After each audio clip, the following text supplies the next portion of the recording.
Our next speaker is Professor Bethany Blankenship from the University of Montana Western. Hi, Bethany. Hello. I do have a PowerPoint, so how do I get that to show, Pushpa? You can just share if you go to the top of your um, Wait, I think I might have task it menu. Yep. or not. And Oh yeah, yes, we can see it. Thank you. terrific. And Let if me you want to get go there. into screen, yep, perfect. Great. Okay. So this is actually a presentation that's was partially born from a talk that I gave at the 2023 online I Built a conference when I discussed the importance of assigning difficult reading on the block. So I still think that even though this presentation is specifically focused on Shakespeare and teaching Shakespeare, the formatting that I've come up with, how we deal with both the intense reading and the intense discussion on the block, I think fits for any class that is trying to assign difficult reading. So today I'll be talking about an 18-day block class that engages students with 6 Shakespearean plays and a selection of sonnets. I dubbed this model Read It, Be It, See It. And as block instructors, we ask students to read a lot really fast. And can we really expect students to read a Shakespearean tragedy overnight? Well, yes, but realistically, we're not just expecting students to read Shakespeare overnight, but also to engage with and understand his work for the next day's class. Though the block is short on days, it is long on in-class instructional time, which makes block universities well situated to excel in experiential education and critical reading practices. What must come first before reading is assigned, then, is a discussion of why the reading is assigned in the first place. Why read Shakespeare's plays when there are so many visual interpretations to watch? The simple answer is that written words matter. Students are required to read a play, but they don't have to do it on their own. Instead of forcing students to find time to work together outside of a classroom, why not let reading groups meet during the extended time period of a block class? In my Shakespeare class, students meet in reading groups both in and outside of the classroom. Let me explain what this looks like. To prepare for the second day of class, students read As You Like It. As they complete the assigned reading for the day, they log into our university's learning management system to look at the discussion prompt I posted related to that day's assigned reading. So this is the prompt for As You Like It. And it invites discussion, not right or wrong answers. So I feel like I'm asking a lot, but if they keep this in mind while they're reading, they have something to look for, not a right or a wrong answer, but a theme. And this helps focus their reading in particular for that day. The prompt is part of a threaded discussion activities where students must also respond not only to me, but also to one another's posts. And this way, students have met, though asynchronously, out of the classroom and posted a focused reading report for the professor and other students to read before class. More importantly, through threaded discussions, students see academic reading as a social rather than a private practice. While students might physically read a text alone, they read knowing they'll share what they've read in a social context with their peers. In fact, many students prefer to encounter difficult reading in privacy. And I made that like it was a claim that I made, and it's not. I actually do have sources for all of the claims that I make in here. And I'm on the last screen of this presentation. I have a QR code you can scan, and that is my page of references. The day after reading a play, we spend 3 hours in a classroom seminar discussion. The importance of a seminar discussion cannot be overstated when it comes to assigning difficult reading. The students need time in class to work out the what of the reading and also the how of the reading. This is particularly important when reading is in preparation for performance. To help this funneling process, I offer the students a selection of scenes to perform for the be it part of the class. So the be it portion of the class is where my students put their learning and their reading to practices. During the class period, and this is an actual picture of my students performing As You Like It, and you'll see, I can't remember her name, but she's in the center. She wanted to be in the scene, but there were only 4 people, so she was just fire. And so she tells us that she's fire in case we didn't get that with her orange shirt.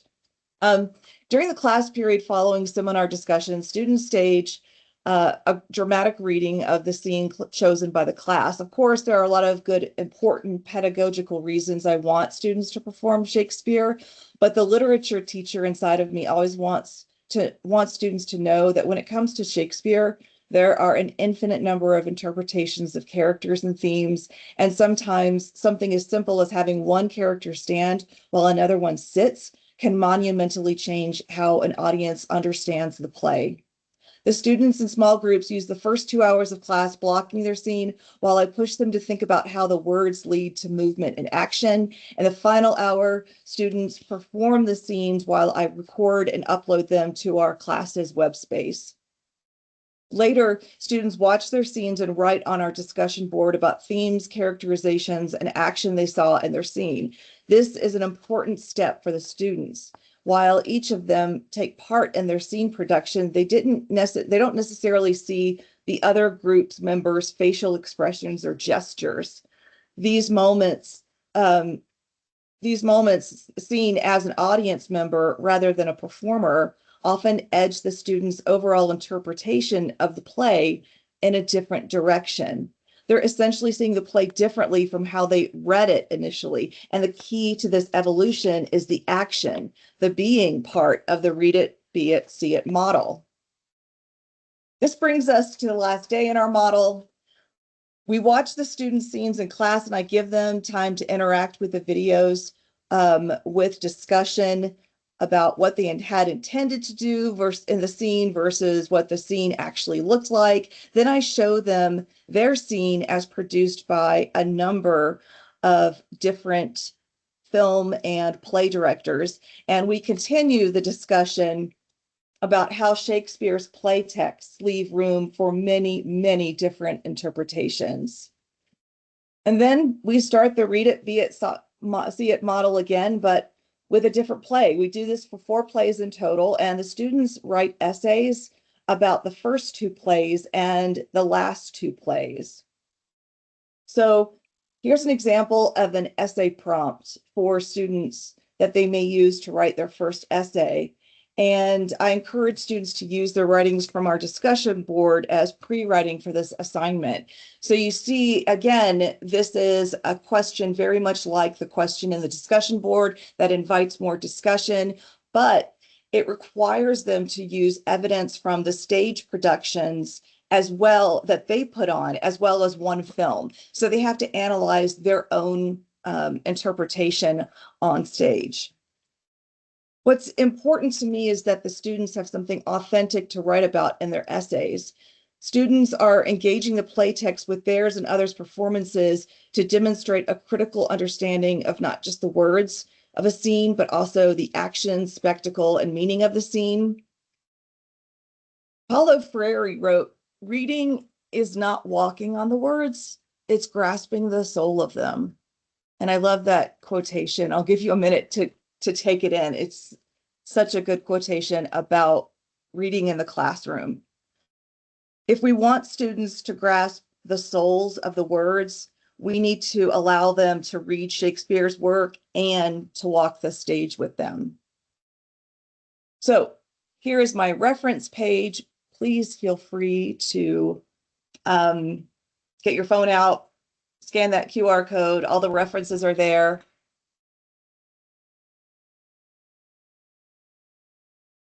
Thank you, Bethany. I'm You getting are my phone welcome. out. I'm getting my phone out. Just hold on. Okay, sorry. Any questions for Bethany?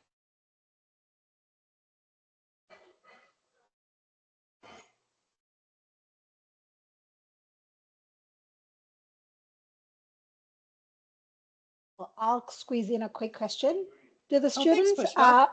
do the students actually do you have to play as part of the classroom setting, or is it something they do at the end of the block, or Oh, they do it 4 times, so it happens every 4 days.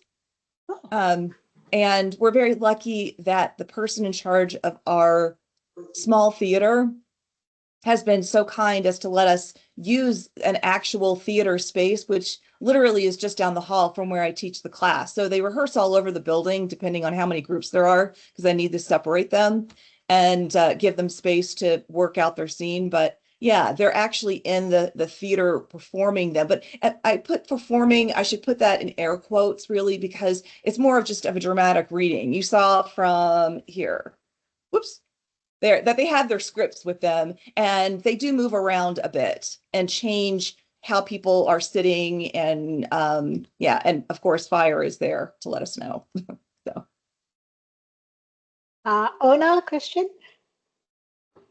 Thank you. A quick question, Bethany. It's very interesting, totally hands-on learning. It's very exciting. My question is, do you have any indication of whether your students are using generative AI, or if they are using it, if they are using AI for getting ready for the class or in a different form, how do they use it? we haven't. This year will be the first year that I've taught it in the last 2 years, and we know in the last 2 years AI has inundated our teaching experience and the students' experience as well. So I rather expect when I teach it again this spring, I will be bringing in AI more as a way to, especially like there are really great videos out there on YouTube that summarize a play, and I encourage students, I even give them the links to these videos, because really you're not going to save everything to a surprise ending. It's a tragedy. Everyone's going to end up dead, right? So instead, watch the summary before you read so you actually know what the major plot points are. I can imagine using AI for that.